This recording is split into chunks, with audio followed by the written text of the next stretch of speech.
Hi, Assalamualaikum and good morning, Madam Sabrina. My name is Mohammed Amir Faris bin Mukhtar. And this morning I am going to pitch a solution for water pollution that are faced by Syarikat Selangor. Imagine waking up to a river filled with a toxic waste. Is water no longer safe for drinking and supporting life? This is not a distant nightmare, but it is a reality uh, threatening our communities and ecosystems. So to tackle environmental pollution and illegal waste disposal, I propose a two-pronged approach. My first point is threatening monitoring systems. By deploying a real-time sensors and drones, at least we can detect a pollution as it happens, pinpointing the source before they escalate. This proactive solution ensure immediate action, and also it can reduce long-term damage. So as for my second point, is strict enforcement and accessible waste management, like increasing penalties for illegal dumping will deter offenders, while providing accessible and efficient waste disposal services to ensure everyone has a legal, eco-friendly alternative. So by this solution, it's going to work hand in hand to eliminate excuses for water pollution, and also it can protect our natural resources. So by this point, the health of our environment is the health of our future. So let's work together, industry, government, and also communities to implement this solution.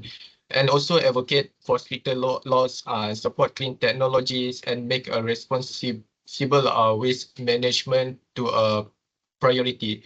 So by this time to add is now. Um, as a conclusion, environmental pollution and illegal waste disposal are challenges that demand urgent action. By strengthening monitoring system, enforcing stricter laws, and providing accessible waste management solution, I believe we can protect our ecosystem and ensure a sustainable future for generation to come. So together we hold the power to make a lasting impact. Let's choose to act today for a cleaner and healthier tomorrow. So that's all from me, Madam Sabrina, and Assalamualaikum.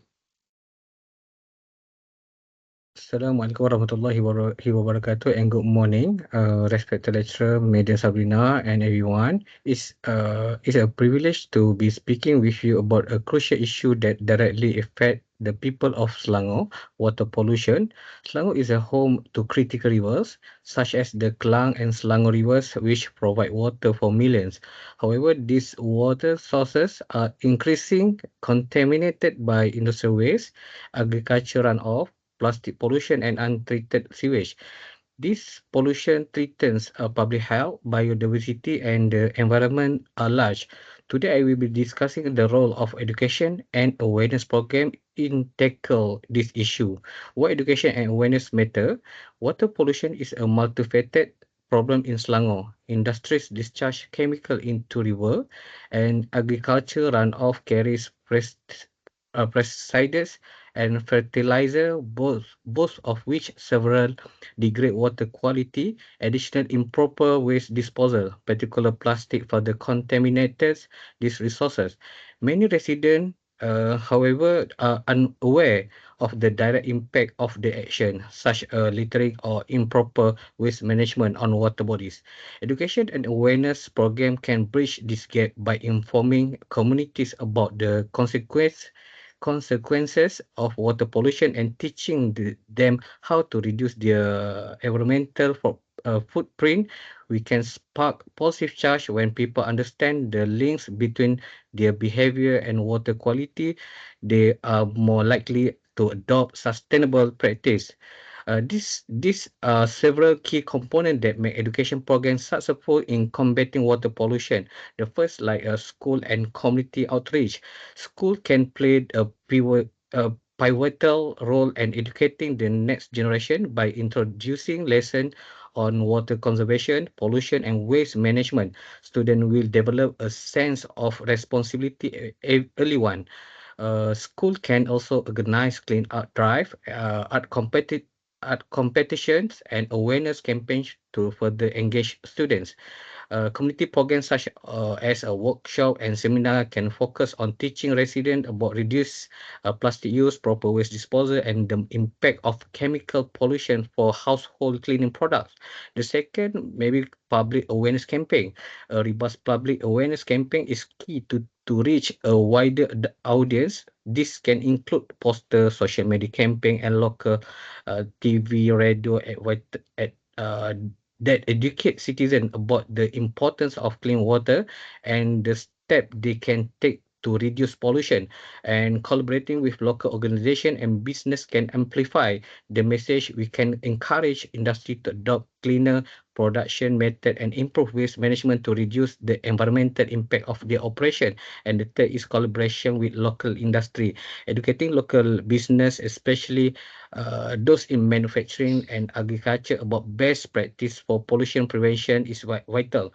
This in this industry often contribute significant to water pollution through chemical runoff or untreated waste. We can offer training program for companies to help them comply with environmental regulation to adopt cleaner practice.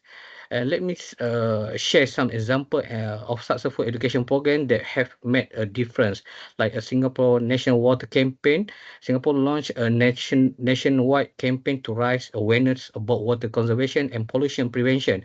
The campaign utilized various media channel, education program, and community initiative, resulting in a significant decrease in water usage and a more sustainable approach to water management. The second, like keep our river clean. In India, local communities have organized education programs to teach people about waste segregation, recycle, and the dangers of dumping waste into rivers. This program have led to improved water quality and have fostered greater community involvement in water protection. This example demonstrate that when community are well informed and actively engaged, significant improvement in water quality are possible. To address water pollution in Selangor, we can implement the following action, like a launch education campaign targeting school, neighborhood, and business, and emphasizing water conservation and pollution prevention. The second is organize workshop and clean up event that encourage hand-on participation in protecting local water sources. The third is collaborate with local industry to provide training and sustainable practice and the importance of waste treatment. Through this effort, we can significantly reduce pollution level in Selangor water bodies and foster a culture of environmental responsibilities. In conclusion, education and awareness are essential tools in combating water pollution in Selangor. By empower individual, business, and community with the knowledge and skill to protect our water resources, we can ensure that health environment for current and future generation. Let the action together with create lasting impact. Thank you for your attention. I look forward for the next. Thank you. Good morning, Dr. Sabrina. My name is Amiruddin, and today I'll be sharing my solutions on how we can deal with water pollutions. From my point of view, I think the most important thing that we can do to prevent or reduce water solutions is actually strengthening the law and regulations. Law and regulations are very important. Without law and regulations, we cannot imagine what would happen to this world. Law keeps everything in its place, but we do have a lot of law and regulations to prevent water pollutions. But the question is why there is still water pollutions in our country. In my opinion, I think it is because there are weak enforcement in law and regulations that are related to water, uh, and maybe there are some laws that are not regulated yet, and because of there are a lot of advanced technologies nowadays, so we might have missed these kind of things. Okay, so how strengthening the law and regulations can prevent or reduce water pollutions? I think first it can actually establish an affluent standards for industries. As we all know, industries, particularly manufacturing industries, do cause a lot of water pollutions in our country because there might be improper disposal of their toxic waste into water bodies such as the rivers, and then there are oil and gas plants that might have dispose of their toxic oil waste into the sea, and this all cause water pollutions. Be it the river and the sea, it still have a lot of impacts because uh, there are water cycles. Water evaporated from the sea, it formed the clouds, and the clouds, uh, and there are rains coming from the clouds into the lands, and there will be rivers. Actually, it all forms as a water cycle, and it is important for us to take care of seas and rivers and every water bodies in this country. Uh, Okay, so how do we establish affluent standard for industries? I think it's important that we require every industries, be it the manufacturing industry or and whatsoever, to treat their wastewater before it is discharged into water bodies. The second way to strengthen law and regulations is regulating the wastewater management. Now, when we talk about law and regulations, we need a lot of party to be involved in this. We need the authorities, the law enforcers such as Majlis Bandaraya, Jabatan Perairan Negara to be involved in this as one unit. Okay, how do we regulate the wastewater management? I think it is best for us to require not only industry players but also household management to build and maintain effective wastewater treatment systems. Now we can see a lot of wastewater treatment in this country, especially in Klang Valley area. But since the population has been increased tremendously, I think we also need more wastewater management system in this kind of area. My third point on how to strengthen the law and regulations are zoning and land use regulation. I think it is important that authority and law enforcer to enforce buffer zones along water bodies to protect with wetlands. That means they cannot allow like factories or industries to build their factories nearby water bodies such as river, because there might be a risk of improper disposal of their toxic waste. And then I think it is best to limit development near sensitive areas. Okay, my last point on how to strengthen law and regulations to reduce water pollutions is by enforcing an environmental impact assessments for all property developer companies. So what is environmental impact assessments? It is, in short, it is called EIA. It is an assessment done to measure and calculate the environmental impact the property development will cause in the future.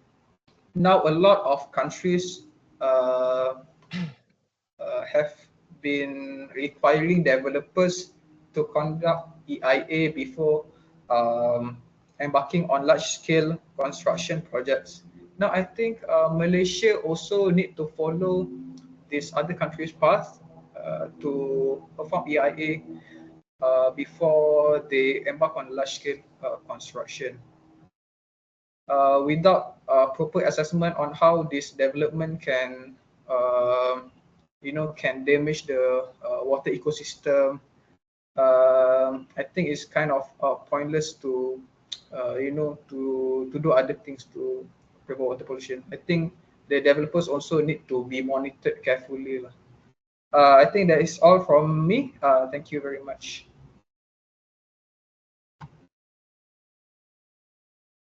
All right, thank you. And moving on to my point, I would like to start with my introduction. May I introduce myself? My name is Muhammad Noaim bin Muhammad Nazri, and hello to Madam Sabrina and to all my fellow friends. And so today I will be proposing the solution regarding the water pollution. First of all, we all know that water is something we rely on every single day. Yet we rarely stop to think about its source of and quality. In fact, the very water we drink and we use could be compromised by pollution. Water pollution is a growing concern, and the good news is we can tackle it by addressing some of the key issues with the right solution. So one of the biggest reason for water pollution in Selangor is the aging infrastructure. Many of the pipes, treatment plants, and distribution system that bring water to our homes and businesses were built decades ago. And over the years, they have been poorly maintained and not updated as needed. So as this system age, they become more vulnerable to damage, which can lead to contamination, or what we can call it as a pollution. For instance, when old pipe getting rust or crack, they allow such like harmful substances such as bacteria, chemicals, and heavy metals to enter the water supply. So these contaminants makes the water unsafe and pose a serious health risk to the public.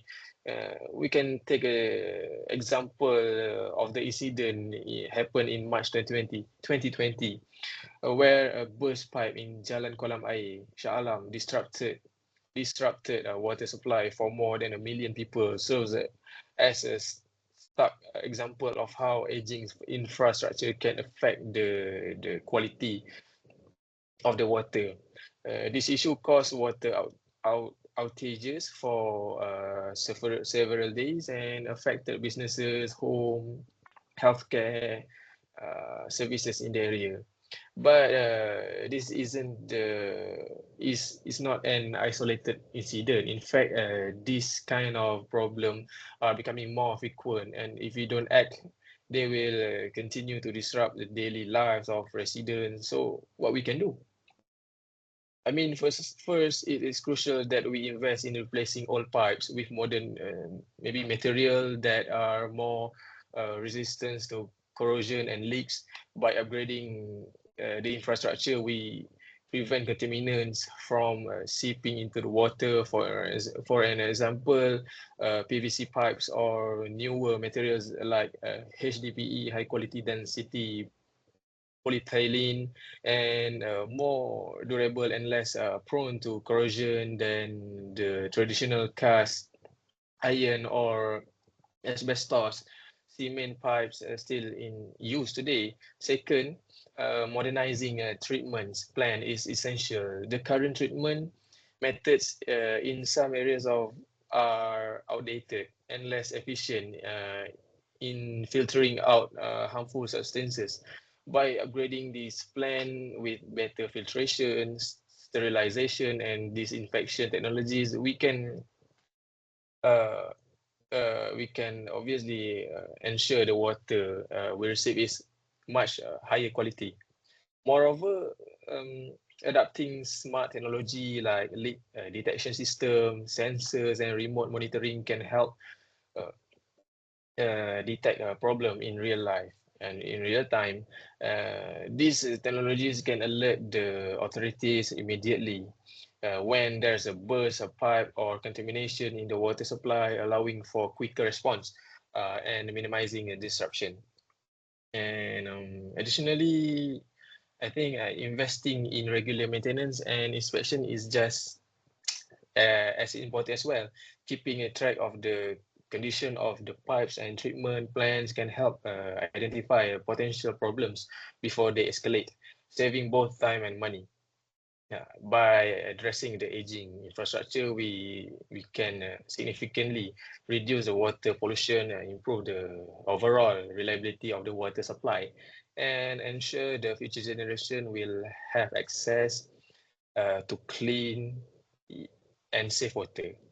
So finally, the aging infrastructure in Selangor plays a major role in the water pollution problem, and it is something we must prioritize, in my opinion. So replacing the old pipes, modernizing treatment plants, and investing, the smart technology practical solution that I can propose that will lead to cleaner, safer water.